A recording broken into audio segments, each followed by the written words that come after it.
Hey guys, Dan Heilman back with another video. Today we're going to be talking about which altcoins are the lowest risk. And the reason we're going to talk about this is someone asked me on X, what's a low risk crypto for 2025? So there's a couple different metrics you can use. There's a literal risk metric, something like into the Cryptoverse. This is a paid subscription. We'll talk about that a little bit later. We can talk about market cap, right? The higher the market cap, technically the lower risk, right? It's the same thing for stocks. If you have a very large stock, the risk of it going down, a crazy amount is usually lower. And this would inherently mean that Bitcoin is the lowest risk cryptocurrency, right? It has the most adoption, has the biggest market cap. There's the most amount of money in it, but usually this also means that the room for upside is also the lowest, right? So I'm not expecting Bitcoin to 10x from here to the end of the year, right? I'm expecting it to maybe 2x, maybe 2.5x if we get some very good performance. So we'll talk about some different altcoins, which ones I think are low risk, which ones I think are high risk. And there's a couple other scenarios that we can talk about with risk. So we'll pick on Ethereum, for example. If we look at Ethereum, and we look at the range of Ethereum, you can see right here that if I were to open a long right now, the risk to reward is quite high, right? Because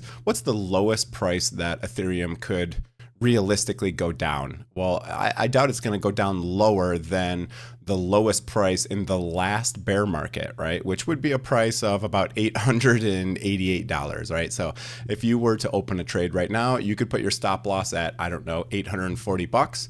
And if we expect it to at least hit the old high that it hit before, you have a risk reward of 2.96, almost 3, right? So you can kind of expect that if we get an altcoin season, Ethereum would probably lead it, and you'd see at least a roughly 160% increase from where we're at now to the top of this range.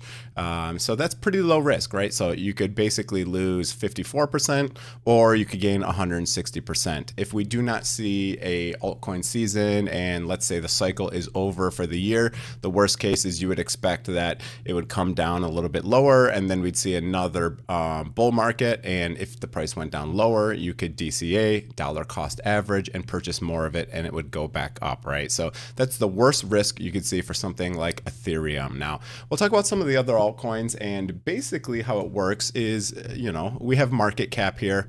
And the reason why I posted this actually was because if you'll see what I sent here, someone was saying that, oh, XRP is going to go to $74,000. They literally deleted their post. Oh my God, that's funny. They deleted their post, I think. So this was a reply to someone who said that. And I said, XRP is literally the riskiest crypto to own right now. I don't know. It's crazy. I feel like there's just like, these XRP are like bots. Oh, I muted him. That's why I think I muted him. So, people are like, oh, buy XRP and, it'll go to $100,000. It'll go to $1 million. And it's just like, that is physically impossible. And I'll talk about market cap just really quick so you know why. So let's see. What is 100 billion times 74,000? Okay. Put a dollar sign in here so it knows what we're talking about, dollars. And Grok, let's see what this number is, right? $7.4 quadrillion, okay? $7.4 quadrillion. That's like literally more money than exists on all of Earth. So let's see, what are all assets combined worth in dollars? Okay, and then we'll get a kind of long explanation, and the answer will be somewhere between. So if you look at global net worth of households, you got 450 trillion, and then it'll go through and add a bunch of them. We have the debt from here, we have debt from this, and the estimation is $915 trillion, which is less than $1 quadrillion. Okay, so this is saying that if XRP were to go to 74,000, that would require $7.4 quadrillion, which is more than 7 times the value of every single asset on Earth. That means that every single person would have to sell their house, all of their stocks, every single asset, gold, blah, blah, blah, blah, blah, down the list to purchase XRP, and it would still be 1/7 the price of this. So it's physically impossible just by simple mathematics. So that's just, I thought, an interesting conversation. And another thing, while we're sticking on XRP, I think this to be quite high risk also, because if you just draw a simple range between the lows and the highs, let's even move this up to a little bit, just saying like, okay, here, let's go, peak to peak. The very lows are down here and the very highs are up here. So that means that XRP could technically go down 72%, but the upside is only 60%. Okay.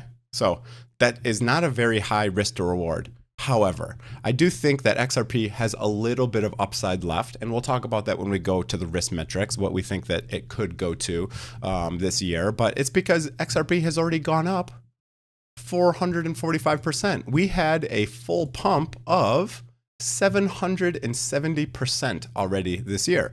I did buy a lot of XRP for about 50 cents, and I did sell a lot of XRP for about $3.20. Looking back on it, that was a great trade. What I did was I purchased a bunch of XRP low, and then when we saw this big pump, I sold, and I actually converted it to Bitcoin because in my mind, Bitcoin is one of the lower risks. And if you're very risk adverse, you should hold at least 50% of your portfolio in Bitcoin, if not 70%. Okay. So if you're really risk adverse, I mean, you probably want to hold like 80% of your crypto portfolio in Bitcoin because the risk of a lot of altcoins going away forever is high, but Bitcoin going away forever, the risk is very low. Okay, so that's just kind of basic. Now, another thing is, let's just talk about meme coins real quick. Most meme coins have no utility, and that means that you're basically just hoping that the community is going to purchase these coins and hold these coins. So there's plenty of meme coins. If I go down here to the list, like there's a lot of them that I bought, like this one, for example, Barsic. I was actually up about 200-300% on Barsic here. I purchased in like right when it I purchased it down here, I think it was. Yeah, and I was up about 200-300%, and then now you can see it basically went to zero. Okay, so obviously something like that is very high risk. There's a bunch of them. Rismus was another popular one around Christmas. It literally went super parabolic. You see a lot of meme coins that look like this, right? They go super parabolic. It's a little bit cleaner on this screen here. They go super parabolic, and then they basically go to zero and never come back. So there'll be a lot of coins that do that. Peanut was a big one. It was super popular. And these meme coins, you really want to kind of get in and out. There's a couple exceptions, something like Dogecoin, for example, because Dogecoin is actually it's one of the first meme coins, and it's part of a mining pool. So if you don't know what mining is, it's how, computers secure the transactions. But Doge is in a mining pool with Litecoin and a couple of other cryptocurrencies. So this one, I won't say it has utility, but some people do use Dogecoin for payments. I think even Tesla, maybe, possibly, don't quote me on that, can use Dogecoin for payments. But because it has a mining pool, I think the risk of Dogecoin going very low or basically to zero is very low. Okay, so we'll say that. Again, if you look at like the weekly chart, you can see that, again, if I just were to draw a channel, so let's just draw a channel from here, and we'll just say it looks something like this. Okay, and we'll just do the close of the wicks on the weekly. So the risk of Dogecoin going down is, we could maybe see a 40% drop, and that'd be to the bear market lows. But from here to roughly the all-time high is a 300% increase, right? So Dogecoin would be fairly low risk because of where it is in the channel and its market cap. Dogecoin is a high market cap. So you're looking for something that's a high market cap and is also near the low of its range. That's what I would consider very low risk. Now, there's other metrics as well. Those are the first two metrics, market cap and how high in the range they are, because usually altcoins kind of oscillate as especially against Bitcoin. That's another metric you can look at, is if you want to look at, Litecoin versus Bitcoin. This is very low, so that usually means that the risk is fairly low in terms of, usually you'll see a big swing in market cap versus Bitcoin. And another metric that goes with that is Bitcoin dominance, right? So if you look at Bitcoin dominance, you can see that we are near the high end of the range versus the low end, right? So down here, this is basically altcoin season, and Bitcoin most likely already did its move. This is the end of the 2021 bull market, right? So Bitcoin already did its move, and then you can see altcoins right now are just been bleeding against Bitcoin since the end of the last bull market, right? So eventually, I think this number will hit about 66, top of this range, and then we'll see it start dropping, and that will be altcoin season, where altcoins, a majority of them, will be outperforming Bitcoin, right? Altcoin season. There's a bunch of metrics for that as well. But yeah, so let's talk about the risk metric from Into the Cryptoverse. This is another metric. Now, it doesn't exactly say what the formula is for risk. Now, I know that for risk for like Bitcoin and stuff, he uses stuff like social risk, which is social media posts, how many people are talking about it, posts on X, YouTube views, YouTube subscribers, that all goes into the risk metric, right? So that social risk, right now, the social risk is extremely low. There's not many people in Bitcoin right now. A lot of people joined, and altcoins have just been getting destroyed because retail, or, dumb money, as they say, usually likes altcoins because they can give bigger returns than Bitcoin. If you've been in these markets for quite some time, you know that Bitcoin is usually the only thing that relatively holds the most value over time, especially in declines, right? You'll see Bitcoin go down 10%, and altcoins might go down, 20 or 30%. So there's two risks. Fiat risk, which is higher fiat risk, means the price is mathematically less likely to rise against the US dollar, vice versa for lower risk. And then there's Bitcoin risk. So there's two metrics, that altcoin versus Bitcoin, and the altcoin versus the US dollar or whatever you're trading in, okay? So low risk for let's go to high risk. Okay. So the highest risk, as I mentioned, was XRP. And it makes sense because it's already done a very large move, and the chances of it doing that same move again is quite low, right? So that one's higher risk. Tron has already done some big moves. So that one's high risk as well. Same for Solana. I mean, Solana in the bottom of the bear market was what, like $7 or something?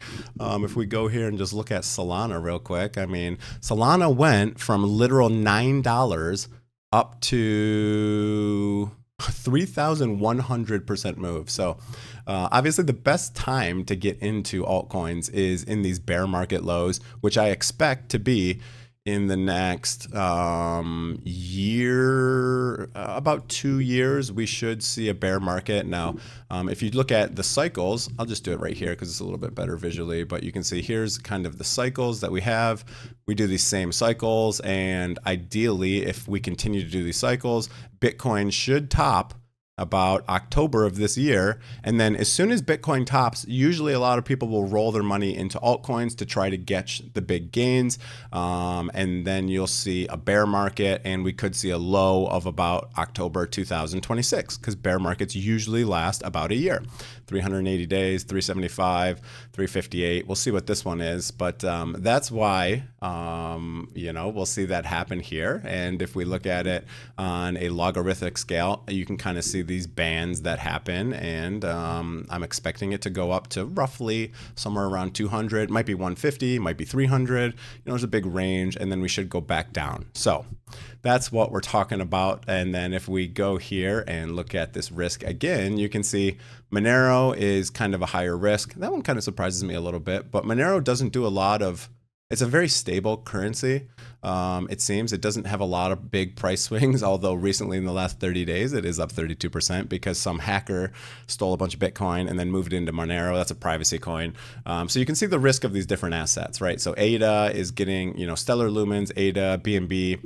Ethereum is fairly low risk, again, because it's fairly low in its range and the high market cap. I wonder if he factors in high market cap in here.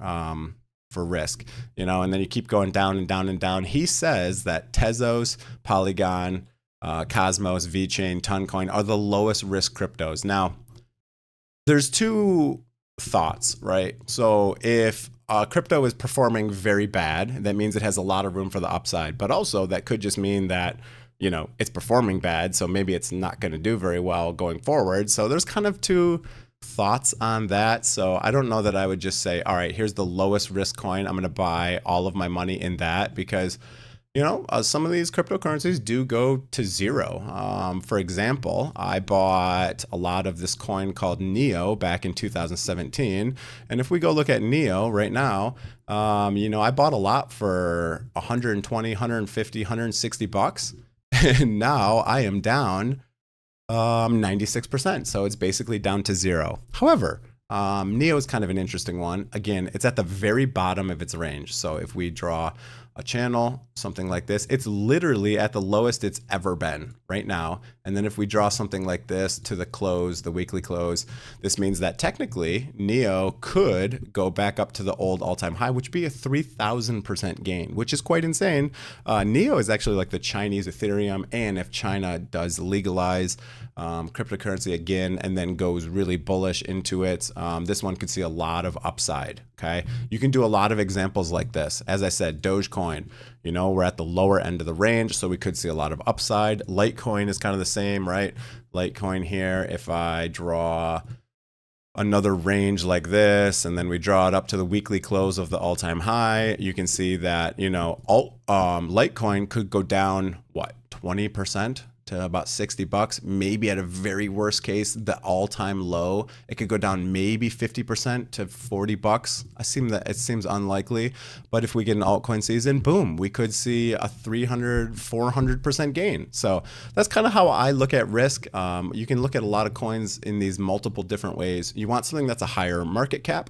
You want something that has some utility, meaning it'll stick around. Meme coins don't have much utility, so it's kind of highly speculative, but look at the range, look at the market cap, and look at their utility. Those are the three metrics that I would use. ADA is another one. A lot of these altcoins are very beaten down right now. So the risk of going down, I bought a lot of ADA at about 45 cents, 46 cents. So from here, upside is 370%, right? DOT is another one that I think would be a great investment, because look at it. It is literally the same thing. This one has some utility as well. It is a gaming coin, and it has a lot of staking rewards on a lot of different platforms, Coinbase, etc. It's literally at the bear market lows right now. It's literally at the bear market lows of $3.80. So the upside is quite high, 12,000%. And the downside, I think, is very low. I don't think DOT is going to go to $1, for example. I just don't think that's going to happen. So that would be very, very low risk, meaning high reward. And it also agrees with this one right here. So Polkadot is at the bottom of the range. Ben Cowen from Into the Cryptoverse says it's very low risk and it has utility. So I think DOT would be highest on my list. Render, another one, has a lot of utility. It's low risk here, and it's kind of the same boat when it comes over here. If we go to AI coins, if we go to Render, let's just say that we just draw, maybe this one will draw something like kind of like this, and then kind of like this. So you can see it could maybe go down to like 275, which is like literally the bear market, or $1.50 max. I mean, if we go out, that's 69%. That's a pretty big drop. But if it goes anywhere near the top of its range, you're looking at almost 300%. So that's kind of the thing about risk. Of course, cryptocurrencies can be considered risky compared to a lot of other assets. But yeah, that's just my 2 cents, how I measure risk. And I thought this would be an interesting video today. I saw that question this morning, so I figured I would answer it and make that the video topic today. So hope you guys enjoyed the video. If you did, press that like, press the subscribe button. If you do want to do any trading, I do use Bitunix for trading. And I don't have a lot of leverage trades open right now. I have this Litecoin trade that I am quite negative on right now, but I'm going to hold it for a while because I do believe in Litecoin. But if you do want to use my link below to do any sort of leverage trading, it's legal in basically everywhere. And you can buy spot, you can buy a bunch of different spot on here. They have low fees. And if you use my link, you get even lower fees. And that's the best way to support the channel. So if you want to try out the exchange, use the link below. I have another one for BTCC if you want to trade stocks. And they're kind of like tokenized stocks or Bitcoin miners, stuff like that. Feel free to use my links. And that's it for the video. Again, I hope you guys enjoyed it. If you did, leave a comment. Hit that like button, subscribe if you're not already, and have a great day, everyone. See you guys.